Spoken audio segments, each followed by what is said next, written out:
Wales, Wales, Wales. Je hebt mijn hart gestolen. De persoon die beweerde dat je hier maar 2 dagen echte zomer per jaar hebt, die mogen ze voor mijn part vierendelen en aan de vissen voeren. Hier in Beaumaris bijvoorbeeld. Wat een idyllische plek. Zo net stevig ontbeten met naar goede Welsche traditie bonen en zeewierbrood. Jawel. En mijn geluk is van korte duur, want wij gaan trekken door het Snowdonia National Park. Nu, er werd me verteld dat dit National Park veel weg heeft van de Schotse Highlands. Eerst bewijzen, denk ik dan. Wij gaan naar de bergen.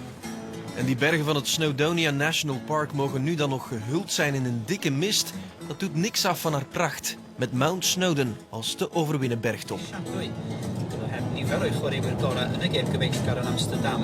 Ond yn ôl Coleman, mae hwn yn gyfle gwych i chwaraewyr eraill wneud argraff yn y gêm ola cyn dechrau'r ymgyrch yn rowndiau rhagbrofol Euro 2016 yn mis. Alsof dat linksrijden nog niet genoeg is, hebben ze hier ook nog die verdomd onuitspreekbare taal. Nu, het Welsh en het Engels die hebben in de verste verte niks met elkaar te maken. Het Welsh heeft in feite meer te maken met ons, de Belgen. Want Waal en Wales komen van hetzelfde oud-Keltische woord wallach, wat zoveel betekent als vreemdeling. Hun taal die klinkt als volgt. Good morning. Bore da. Good afternoon. Pnawn da. Good evening. Noswaith dda. Welcome to Wales. Croeso i Cymru. Have a nice meal. Mwynhewch eich bwyd. I would like to get to know you better. Sli licio cael eich nabod chi'n well. How much kilos can I take home of the slate, I mean? Faint o bwysau gawn ni fynd adra? You've got such an enchanting smile. No. What do you mean now? En ik perfectioneer nog even verder mijn Welsh. Glenwai, quick winge, gogerig, ingoroch, tasinho, gogogoch. Kom er wel. Llanfair pwllgwyngyll, gogerach wyndrobwll, Llantysilio, gogogoch. Yes, exactly. What does that mean? It means the Church of St Mary in the hollow of the White Hazel near the Rapid Whirlpool at the Church of St Cecilia by the Red Cave. Bravo! Bravo. Now, that's about the essence of Welsh language. I mean, it's very descriptive, right? Yes. So if you have a name for a place, usually it's describing how to get there. Yeah. The combination of letters you use make me feel alienated because I've never seen them. Double L, for instance, is a what? Is a sound. Wow. So Welsh is the first language people actually spit on the people they talk to. Yeah. What else do you have? And a... And the r. Yeah. Wow. Got quite a few. Yeah. So the Celts were warriors? Oh, yes. Yes, sounds like it. Shall I give it a go then? Go on then. Okay. Glenwai plus Greenwish. Okay. I've been exercising all day. Shall I give it a go then? I've been exercising all day, so let me try that again. Glenwai quikwinge, gogerich, wingrogoch, cantasilion rogogoch. Really? Well done. Let me try that without paper then. Glenwai quikwinge. Oh god. Toch nog even een aantal facts op een rij. Richard Burton, Jonathan Rhys-Davies, Catherine Zeta-Jones en Michael Sheen. Allemaal afkomstig uit Wales en zeer succesvol in Hollywood. En dat voor een gebied van slechts 3 miljoen Welshmen. Toch wel straf als je het mij vraagt.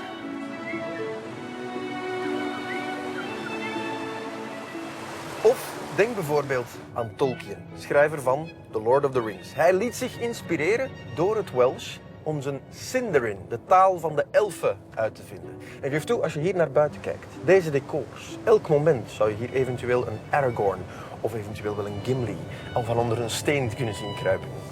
Of een Smeagol. Filthy hobbitses.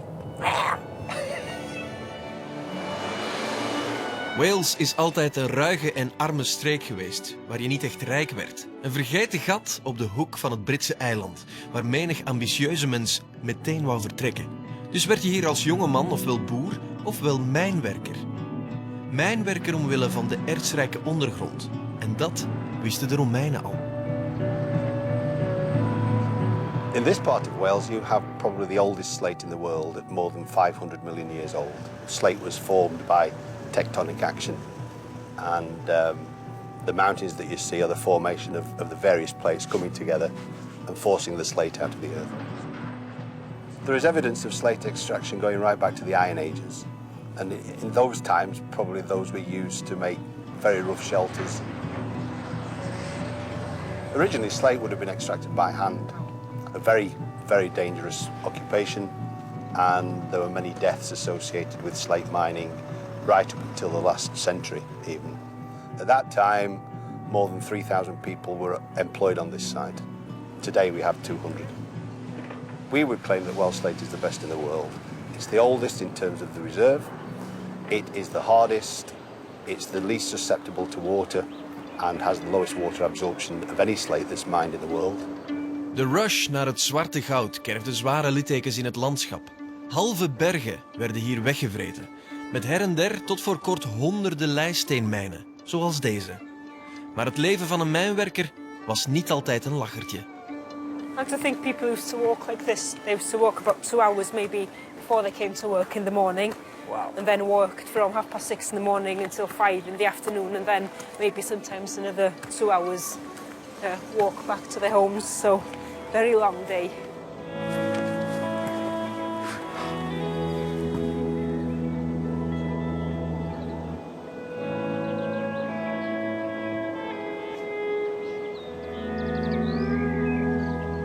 We're standing at the moment in the middle of the Norway quarry, which used to be one of the largest slate quarries in the world. Well, this quarry closed in August 1969. It closed almost overnight. The quarrymen went home for their 2 weeks August holiday, and when they came back on the Monday, they were told, sorry, the quarry is closed. It must have been a disaster. It was. There were only over 350 people working there at the time, but luckily most of them got work in local factories. But it was a huge change to the area. What was it used for, this slate? Well, slate can be used for many different things. Mostly it was used as a roofing material, but it's also used as floors, as headstones in graveyards, as lintels, but also, quite interesting, it's also used as bases for snooker and billiard tables. Why is that? And because it has such good properties, it's very straight and also doesn't conduct any heat, so it's perfect for snooker tables and billiard tables. Okay. Why can I see so much slate just lying on the mountain right here? There's so much slate here because when slate is extracted from the mountain, only 10% of what they extract can actually be used as good quality slate. 90% is waste. So what you can see around us here is the 90% of slate waste being sort of dumped in this area. And they just leave it here. Are we looking at an ecological disaster right now? What is this? I mean, it's just rock, of course. It's not as if it's polluted. No, it's just rock, and as you can see around us, nature is making its way back. As you can see around us here, the trees are growing back, but also it's changed the landscape, and sometimes in a positive way, because this area now is can be used so much for tourists. For example, people climb on the rock face, and also, you know, it's been developed in all sorts of different ways. How can I say slate in Welsh? The Welsh word for slate is llechi. Okay, I already thought I wasn't going to be able to say it without spitting, but I'll give it a go. Okay. Slate. That's right, very good. Thank you.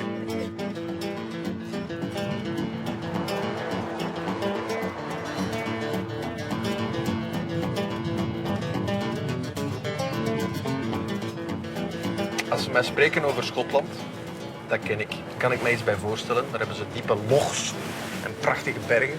Wales, niet direct. Maar kijk eens. Ik bedoel, dit hoeft niet onder te doen voor Schotland. Hè. Kijk eens naar dat prachtige groen, die geweldige bergen, die meren hier. Het is gewoon schitterend. En in onze achtertuin. Nog beter.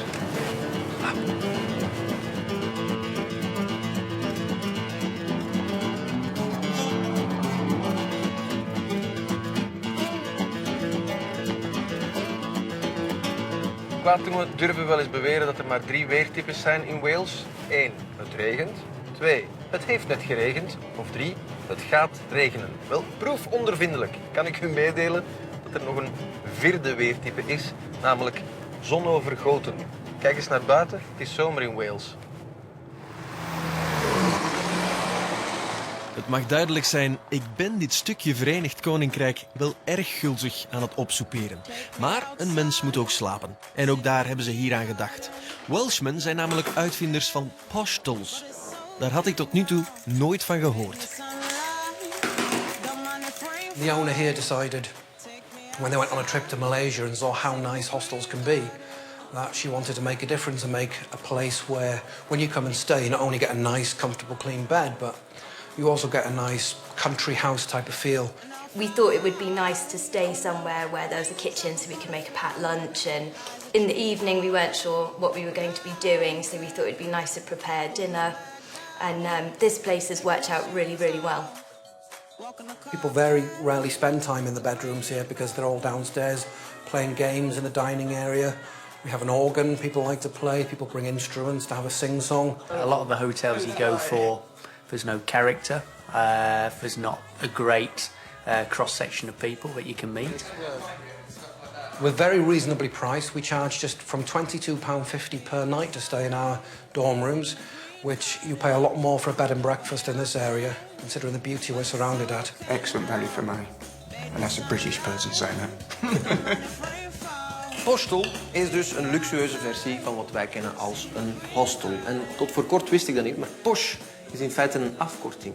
Port side out, starboard home. En komt uit de Britse koloniale tijd. Toen hadden enkel de rijksten de kans om de beste kajuiten aan boord van het schip af te huren. Ze hadden dus port side out toen ze wegvaarden naar de kolonie. En starboard home toen ze weer naar huis gingen. Posh, alstublieft.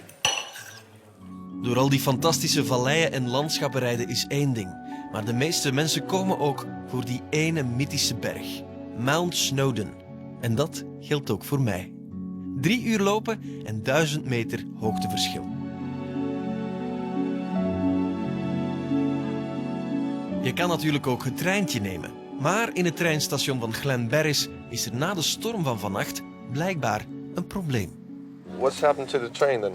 I don't know, I'm not sure. Was ist los? Der fährt nicht, Wieso nicht? weil kein Strom da ist. Da ist kein Strom da. Der ganze Ort hat keinen Strom.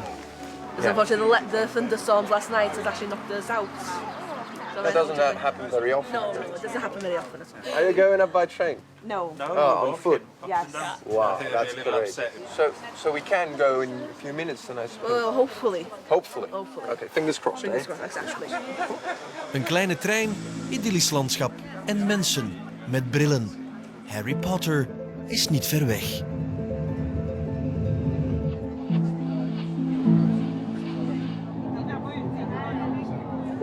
Eigenlijk heb ik een beetje een dubbel gevoel bij deze Mount Snowdon Express. Want als je te voet de Snowdon kan bedwingen, hem helemaal afloopt, boven komt aan de top, dan is dat een ontlading van je welste.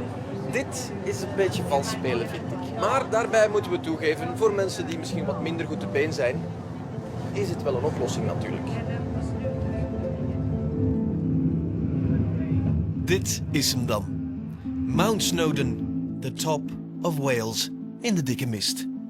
Net zo populair als de Cliffs of Dover, Loch Ness of Big Ben. Dit is voor vele Britten heilige grond.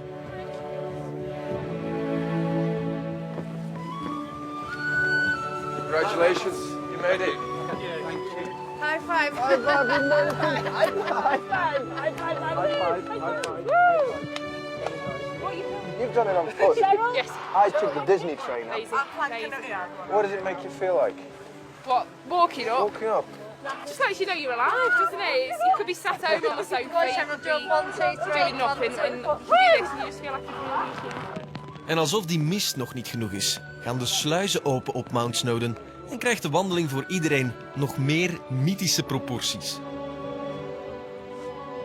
Some of us had more challenges than others, but we all made it. We all made it. We all made it. Never again. What does it make you feel like? Crap. Why did you want to come do Snowdon today? It's on my bucket list. And I'm one of her best friends, so I said I'd do it with her. Yeah. My next idea is champagne and spa. I think that's better. What have you achieved?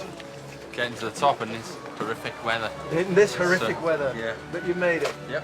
Are you entirely wet or just the outside? No, soaked. Soaked. I'm going to let you go in. Underpants and everything, yeah. Okay, you've made it. Congratulations. Wauw, dat is overtuigend, man. Dat is volharding daar. Prachtig. Kletsnat en voldaan. Van mijn kant veel respect. Nu nog veilig met z'n allen naar beneden geraken natuurlijk. Morgen wordt het mijn grote dag. Want op mijn bucketlist staat nog iets extremers. Vandaag beginnen we aan Crib Goch. Zowat de meest extreme bergpas die je hier kan ondernemen. En dus ook de bergpas die de mannen van de expeditie van Mount Everest ondernamen. Ik doe dat niet alleen vandaag. Ik doe het samen met Pete en Jim. Say hi, guys. Hi. Hi. We're heading off. Let's go. Crib Goch, letterlijk vertaald de rode kam. En dat is hij ook. Een vlijmscherpe bergkam. Happy time. We can go anywhere we choose on here now, anywhere at all. Some of it is easy, some of it is more difficult. Do you ever have people here who are just wandering around and they know where to go? Often. Often. You do? Yeah, and that's they're very happy to follow someone else thinking that they know where they're going. And as Pete just said, then they get themselves into difficulty because they're not reading the landscape, they're not thinking what they're comfortable doing. And lots of people have heard about Crib Goch, and it's a premier route in Britain really for mountaineering. And it is a mountaineering route, it's not a footpath. We train the art of alpinism on this route, so we're using much more technical approaches and rope work. If Jim and I was on a day off, we may come up here. Jim, as you know, has a passion for flowers. We may be looking for quite a specific flower that will take us into quite a technical area. And if somebody just simply follows you into that area, they can become, as we call it, crank fast, and then, you know, suddenly we're trying to help them out, and instead of finding Jim's flowers. Yeah, I'm not really into flowers. As long as they're edible, then I'm into them. Okay, we can find some. All right, let's go. So choose your own path, eh? Yeah.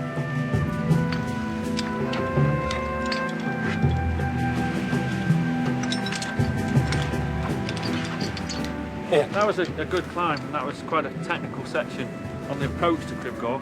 Now you can see the safety element is changing. We're starting to become more exposed to the elements. The wind's starting to catch us, and we're moving on to the arête.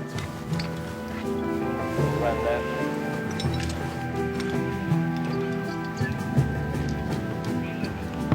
What is it with Crib Goch? I mean, it terrifies people as well as it attracts people as well. I think it's the exposure, and I think what attracts people to it is the adrenaline when you're up there because of that exposure. Okay. And on conditions today, we'll experience both of those. Let's get going then. I'm attracted and terrified at the same time.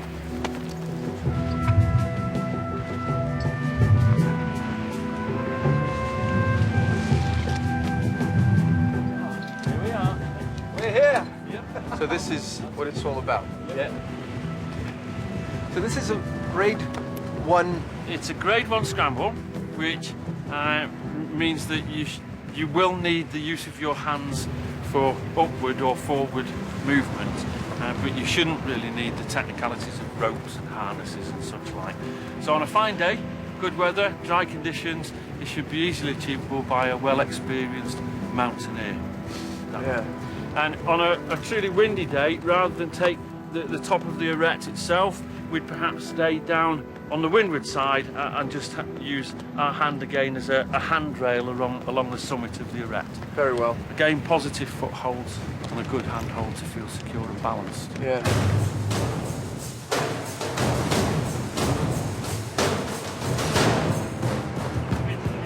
Eigenlijk is de hoogte hier het probleem niet. Het is de ondergrond. Opperste concentratie is nodig, want voor je het weet, lig je beneden. I mean, why did they come here, Tenson and Hillary? Why this ridge? Why? I think in terms of the exposure and the technicalities, particularly in winter, the thing they needed to practice so that it was right at altitude was the rope work and the use of that rope work. So this type of terrain in winter gave them those conditions. All right.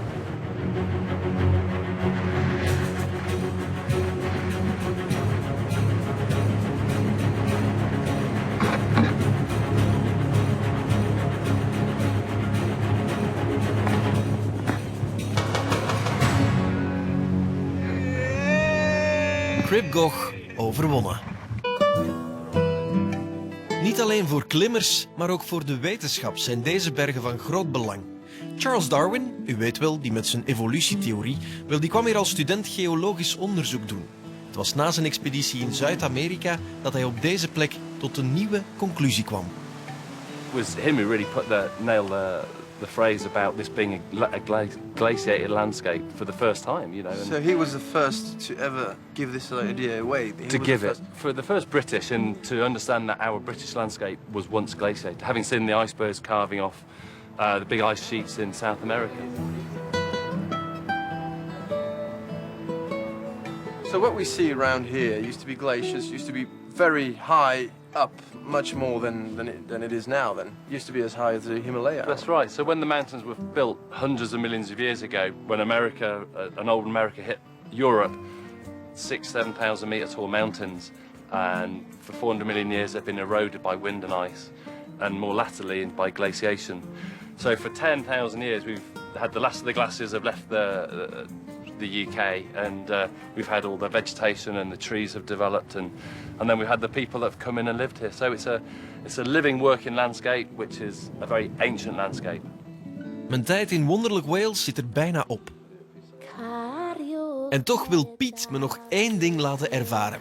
Hij wil samen gaan slapen op een verlaten plek. Ik ben er toch niet helemaal gerust in. And we're making our way down into Dillin Bothy. We can see over there where we're going to spend the night. It's a bothy. What exactly is a a bothy? A bothy, I think, in reality is a Scottish term, but it is somewhere where people in the mountains can stay overnight, make a contribution to the Bothy Association.